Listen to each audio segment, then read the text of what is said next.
Good morning, कैसे हैं आप सभी। मैं पुनः आज एक नया चैप्टर 1.2 क्लियर करने से पहले इसके जो बेसिक कॉन्सेप्ट है इसको मैं बताना चाहूँगा। आज के क्लास में सभी बच्चे पूरी तरह से, पूरी श्रद्धा से, पूरी निष्ठा से पढ़ने का प्रयत्न करें और इस क्वेश्चन को समझने की कोशिश करें और हमेशा लगनशील रहें। इन्हीं शुभकामनाओं के साथ मैं शुरू कर रहा हूं। सबसे पहला है अभाज्य गुणनखंडन की चर्चा होती है। क्वेश्चन आता है कि अभाज्य गुणनखंड क्या है। अभाज्य गुणनखंड इसको जान लेंगे। अभाज्य गुणनखंड का मतलब होता है अभाज्य संख्या। मैंने आपको पिछली ही कक्षा में बताया था जो केवल एक के अलावा स्वयं से करता है, एक के अलावा स्वयं से करता है, उसको अभाज्य संख्या कहते हैं।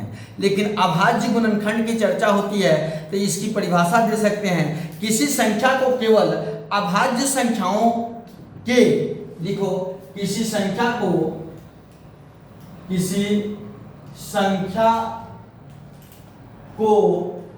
अभाज्य संख्या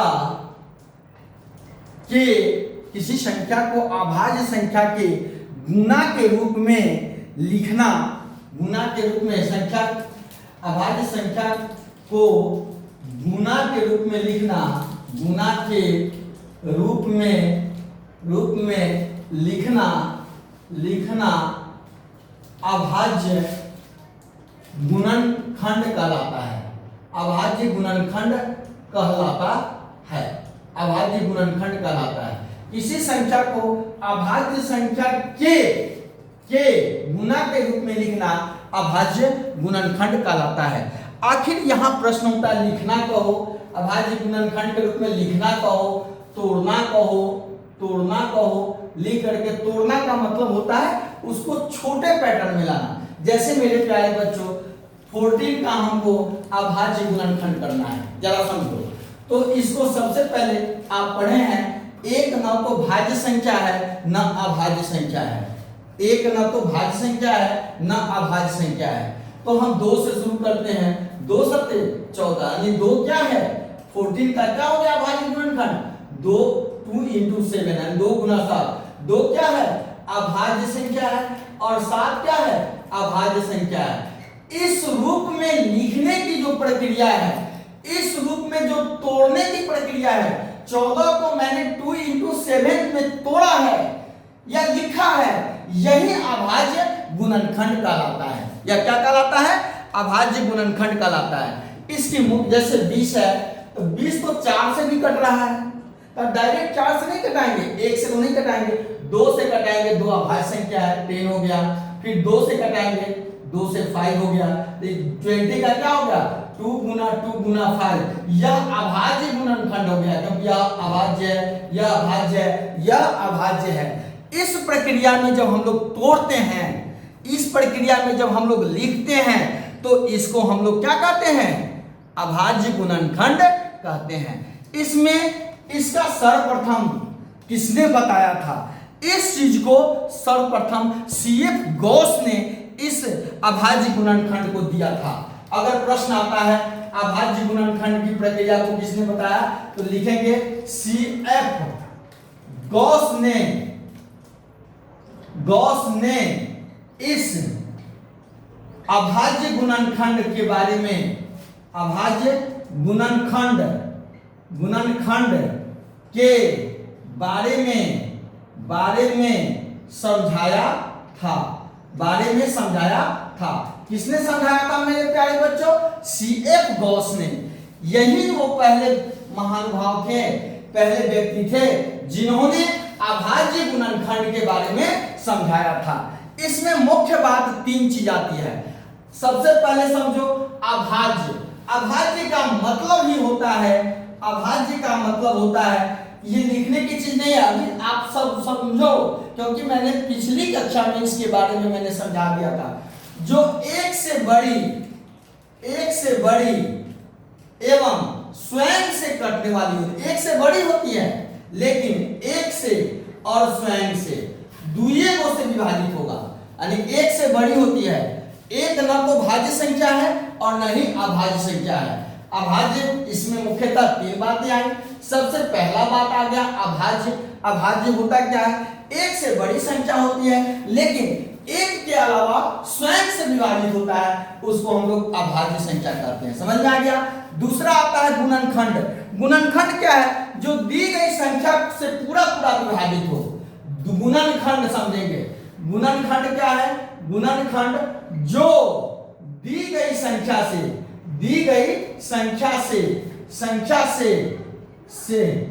पूर्णतः विभाजित हो, जो दी गई संख्या से पूर्णतः विभाजित हो, जो दी गई संख्या से पूर्णतः विभाजित हो, उसको हम लोग क्या कहेंगे? गुणनखंड कहेंगे, जो दी गई संख्या से पूर्णतः विभाजित हो। जैसे 14 का हमने किया है अभाज्य गुणनखंड, 2 और 7 आया, तो 2 और 7 ऐसी गुणनखंड है जो दी गई संख्या को 14 है, 14 को विभाजित करेगा, 2 भी करेगा और 7 भी करेगा। इस तरह के इसको हम लोग क्या कहेंगे? गुणनखंड कहेंगे। और दोनों को जोड़ेंगे तो ये अभाज्य गुणनखंड होगा। यानी अभाज्य एक से बड़ी होती है लेकिन एक के अलावा स्वयं से करता है। जैसे 14 का किए हैं, 2 एक से कटेगा और स्वयं 2 से कटेगा, अभाज्य है। 7 भी 1 से कटेगा और स्वयं 7 से कटेगा। लेकिन ये 2 और 7 ऐसी संख्या है जो दी गई संख्या 14 से पूर्णतः विभाजित हो जाएंगे, इसलिए इस संख्या को हम लोग क्या कहेंगे? अभाज्य गुणनखंडन कहेंगे। समझ में आ गया? और तीसरी चीज क्या आती है? इसका उपयोग। किसका? सबसे पहला अभाज्य समझे, दूसरा में हम लोग गुणनखंड समझे, और तीसरा आता है मेरे प्यारे बच्चों क्या? इसका उपयोग मुख्य उपयोग समझेंगे। एलसीएम और एचसीएफ निकालने में होता है। किसमें होता है?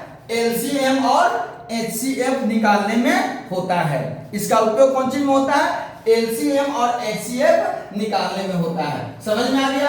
अभाज्य गुणनखंड क्या है? किसी संख्या को अभाज्य संख्या के गुना के रूप में लिखना अभाज्य गुणनखंड कहलाता है।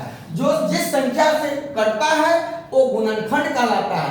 और गुणनखंड दी हुई संख्या को पूर्णतः विभाजित करता है। जैसे 20 का खंड करेंगे 2, 10, 5 आया, तो ये 20 बराबर लिख सकते हो। समझने के लिए 2 गुना 2 गुना 5, 2 10 से विभाजित हो रहा है, 2 20 से विभाजित हो रहा है, 20 को विभाजित कर रहा है, तो 2 2 5 गुणनखंड हो गए। कैसा गुणनखंड?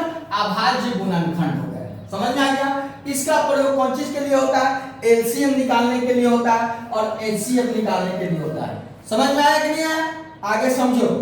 अब आता है अभाज्य गुणनखंडों का एचसीएफ कैसे निकालते हैं, सो समझो। अब मेरे प्यारे बच्चों बहुत ही आसान है, कोई बड़ी बात नहीं है। आप चैप्टर स्वयं बना लेंगे, खूब मेहनत करते रहिए। क्वेश्चन जब तक समझोगे नहीं तब तक बनाओगे कैसे? इसलिए क्वेश्चन को समझने की कोशिश करेंगे। यह 1.2 अभी चैप्टर शुरू नहीं किए हैं, उससे पहले बेसिक कॉन्सेप्ट को बता रहे हैं। जैसे मान लो अगर आप लोगों को आता है कि एचसीएफ होता क्या है, तो दी गई संख्याओं में क्या बोलेंगे?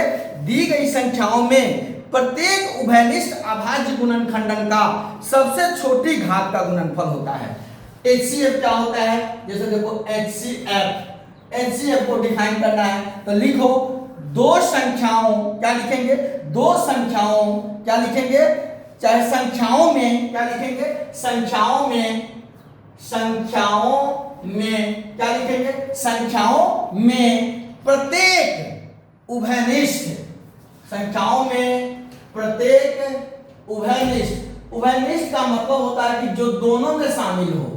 उभयनिष्ठ का मतलब होता है दोनों में शामिल हो। 2 को रहेगा दोनों में, 3 को रहेगा तीनों में, 4 को रहेगा चारों में, तीनों में शामिल हो। उभयनिष्ठ अभाज्य गुणनखंड की, अभाज्य गुणनखंड की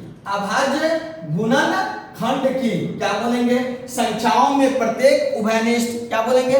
संख्याओं में प्रत्येक उभयनिष्ठ अभाज्य गुणनखंड की सबसे छोटी घात का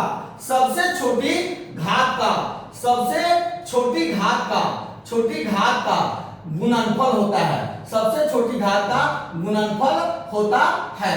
ये याद रखेंगे। ये एलसीएम अगर अभाज्य गुणनखंड से निकालना होगा तो कैसे निकालेंगे अब समझाएंगे भी हम।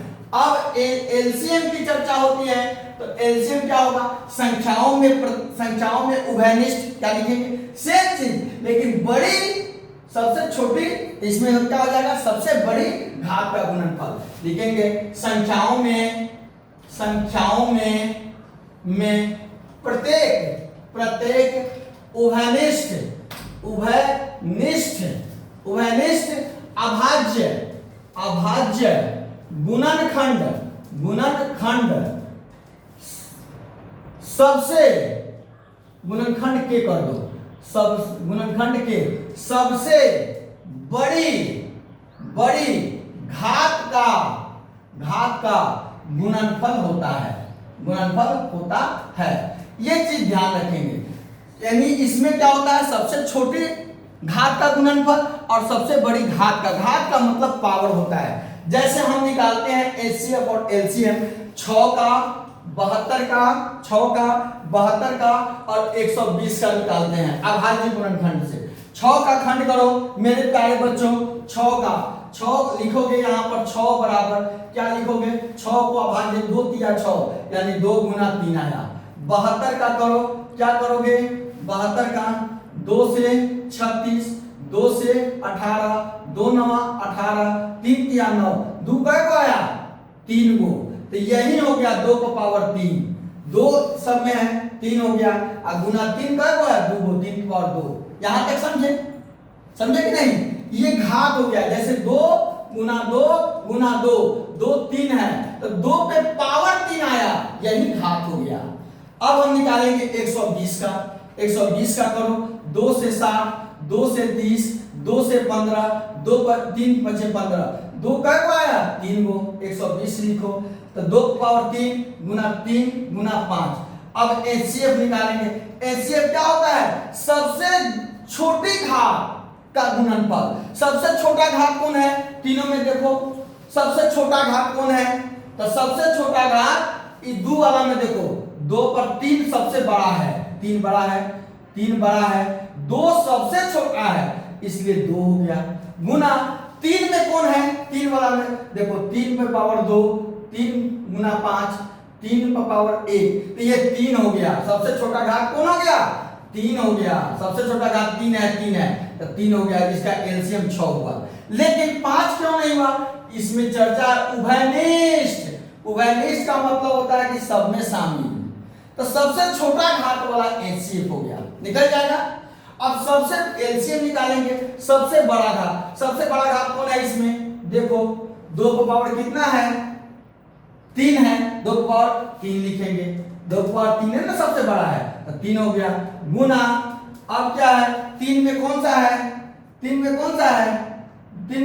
सबसे बड़ा घात, 3 पे पावर 2 है तो 3 पे पावर 2 हो गया, और गुना 5 भी लिख दो। जो शामिल होगा एलसीएम में, जो शामिल होगा उसको भी लिखेंगे, जो नहीं शामिल होगा वो भी लिखाता है एलसीएम में। समझ में आया ना, तो ये आपका अभाज्य गुणनखंड से आपका निकल गया। समझ में आया कि नहीं आया, यानी कि जो सबसे छोटा घात होगा एचसीएम, जो सबसे बड़ा घात होगा मेरे प्यारे बच्चों वो एलसीएम होगा। चलिए धन्यवाद। अगर कुछ दिया हो, जैसे एक प्रश्न आता है, अगर 2 संख्या ए और बी दिया है, 2 संख्या ए और बी दिया है, तो लसा और मौसा के बीच संबंध क्या होता है। जैसे पहली संख्या ए मान लो, दूसरी संख्या, ये 2 संख्याओं पे ही होता है, 2 से अधिक के लिए नहीं काम करता है, ये ध्यान रखेंगे। ये जो बता रहे हैं संबंध क्या है, तब पहली संख्या गुना दूसरी संख्या बराबर एलसीएम गुना एचसीएफ, ये तैयार हो गया। ये संबंध हो गया। 2 संख्याओं अगर दी हुई हो तो उसके एलसीएम और एचसीएफ के बीच संबंध हो गया। 2 संख्याएं दी गई है तो उसके एलसीएम और एचसीएफ के बीच यह संबंध हो गया। तो पहली संख्या निकालना है इसी फॉर्मूला से।